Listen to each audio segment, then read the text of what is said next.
que... Eu vou terminar a fala. Eu vou terminar. Não posso terminar. Vocês vão querer ouvir isso? Hoje, quero saber. Olavo de Carvalho era quem? Um filósofo. Não, ele nunca fez filosofia. Ele nunca cursou filosofia. Nunca. Só que isso Tanto que você não tem mais voz, pra mim já acabou. Não é opinativo e não tem censura. Alguém grava pra mim? A sociedade, ela é intrinsecamente preconceituosa. Seja pelo racismo ou seja pelo machismo. E ela não está errada. Porque é verdade, a gente consegue ver esses reflexos tanto na escola, faculdade, igreja, em todos esses âmbitos sociais. Mas a questão é, quando o feminismo nasceu, ele nasceu para uma parcela de mulheres. Mulheres que eram brancas, de classe média, e que muito possivelmente eram esposa ou filho de algum barão da Idade Média. Ou seja, aquelas reivindicações de sufrágio universal, o sufrágio ao voto, os direitos de ter a herança do seu próprio pai, que ela não tinha. E antes de tudo, de novo, a dignidade, que é tão pertinente para qualquer ser humano, ela não tinha. Por quê? Porque, infelizmente, a sociedade é aquilo. É o preconceito. Existe, infelizmente, na nossa vida.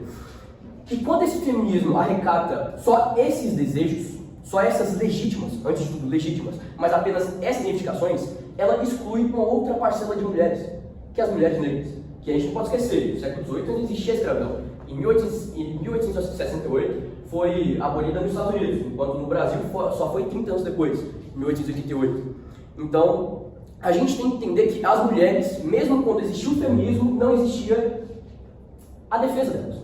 Porque, bom, elas eram mais do que marginalizadas, elas eram subjugadas, elas eram julgadas pela sua própria cor. E é por isso que essa obra da Djamila Ribeiro é tão importante, porque ela junta duas lutas. A luta do feminismo, que é, assim, algo crucial, e a luta do próprio racismo, que a gente também tem na nossa sociedade. Então, essas duas lutas fazem com que a gente perceba uma coisa. Primeiro, a gente tem que combater fielmente contra o preconceito. Isso é a primeira coisa que a gente tem que fazer. E a segunda coisa é sempre colocar classes e consciências sociais perante a sociedade. Porque senão, bom, a gente vai ter aquelas manifestações sociais que a professora sabe muito bem, que são os red pills, os conservadores, né? Então, é por isso que a gente precisa entender isso. Porque senão a gente vai ser sempre naquele ciclo de pessoas, mulheres, serem subjugadas pelo seu gênero e apenas pelo seu sexo. E quando a Djamila Ribeiro coloca no seu título do seu livro, quem tem... Djamila Ribeiro, estou confundindo, desculpa. A Djamila Ribeiro coloca no seu título, quem tem medo do feminismo negro, a gente tem que entender que é a própria sociedade que ataca essas mulheres. Porque a sociedade, de novo, estou sendo repetitivo, mas de novo, a sociedade ela é preconceituosa.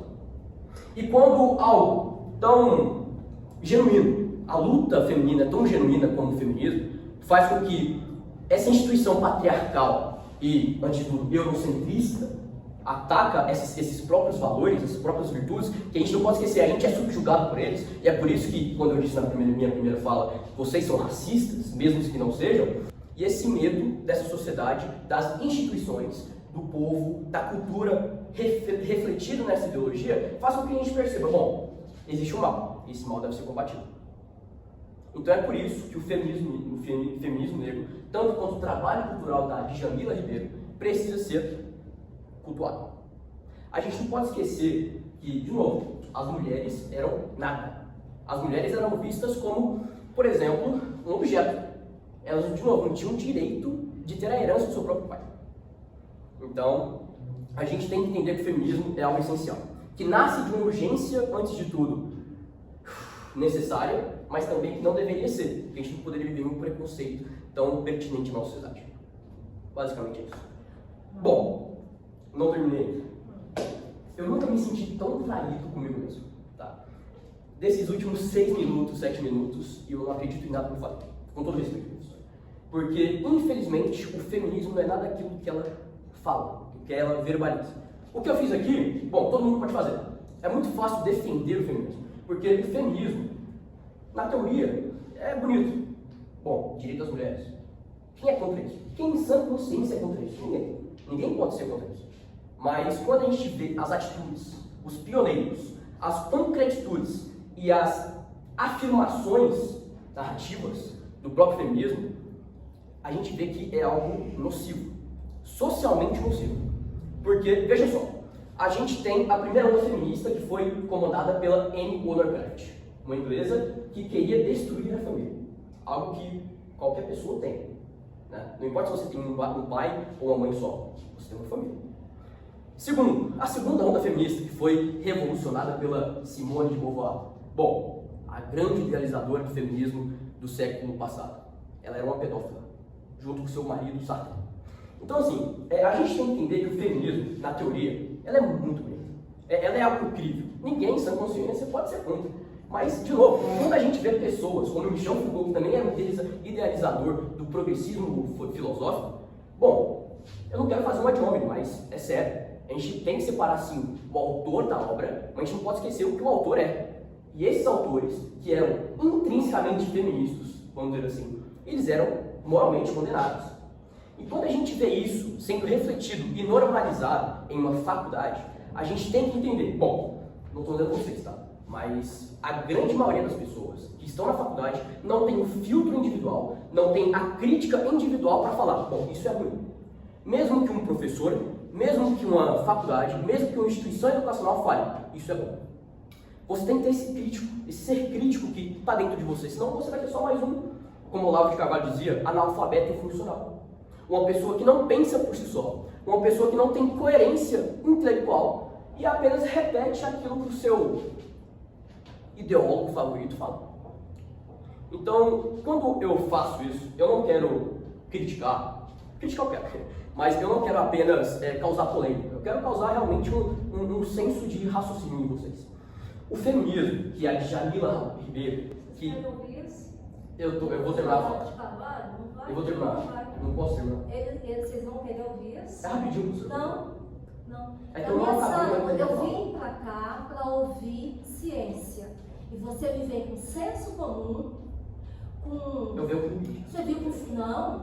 Fundamentado em quem? Embasamento. Onde? Quer Olavo de saber? Carvalho. Olavo de Carvalho era quem? Um filósofo. Não, ele nunca fez filosofia, ele nunca cursou filosofia, nunca. Só que isso também Tanto que a não é Terra planou. A Terra é plana? Não vou permitir. Não, eu não vou permitir. Não vou. Eu vim pra cá pra gente ouvir ciência. E você também. Eu fui respeitosa com você. E eu não vim pra cá agora pra ouvir elucubrações de um espírito. Eu não vou falar a palavra. Sabe assim? Porque de senso comum, eu não vim para discutir. Não, eu não vim discutir senso comum. Para isso eu podia ir para a parada de ônibus. Então a primeira parte. Não. Tudo bem, só um minuto, posso falar? Não, chega. Acabou. A primeira parte, eu fui coerentemente com a ideia da senhora. Não, eu você não foi com a minha ideia. Professor. Você foi com um livro e uma ciência chamada antropologia. Eu li o livro Aquela mulher hoje é professora lá nos Estados Unidos. A terra que um tantão de gente ainda Red Pill sustenta. Eu não sou vambora. só pra falar. Não falei que você é. Se você se identifica, não é problema meu. Não tem ideologia. O que é ideologia? O que é ideologia? Eu posso terminar para Não, eu quero ciência. E você não dá conta dela. Não, você não dá conta dela. A primeira parte. Eu vou para a segunda parte. Você falou assim, olha, Beauvoir e Sartre, pedófilos, prova. Sim. Você sabe que você... Beauvoir na década de 70 assinou uma carta no parlamento para poder destruir a minoridade penal. Ó, a minoridade de consenso sexual. Você está no curso de direito. Professor, todo respeito. Qual que é a verdade disso? Da onde você leu isso? Beleza, então você está vendo dois filósofos. Você está vendo dois filósofos que estão abrindo a...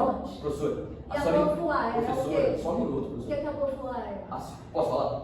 Não, a senhora está vendo dois filósofos, Sartre e Simone de Beauvoir, assinou uma carta para diminuir ou isentar o consenso de sexo entre maioridade e minoridade. Isso não é pedofilia. Isso não é apologia à pedofilia.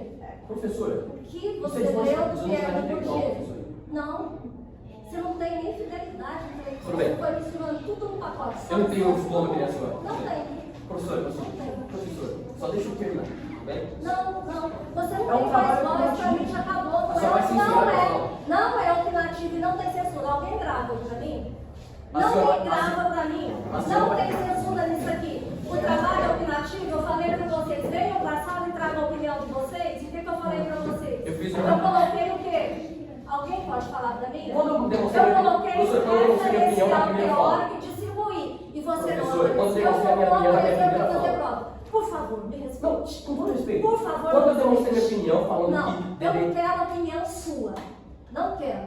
Professor, quando eu fiz a minha primeira fala... Me desculpem. Opinião dele eu não ouço. Eu não estou aqui para ouvir opinião. Lá no tribunal, quem é que vai orientar a sua peça processual? Professor, O que é que vai orientar a sua peça processual? O que é que vai orientar a sua peça processual? Professor, só tô Os códigos. Você vai chegar lá e vai falar assim: ô juiz, o meu cliente não fez isso porque é assim que ele age, não fazendo isso. E pronto.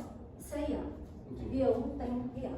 Beijos, bom final de semana, boas férias, bom curso de direito com responsabilidade, ética, respeito e, antes de tudo, ciência.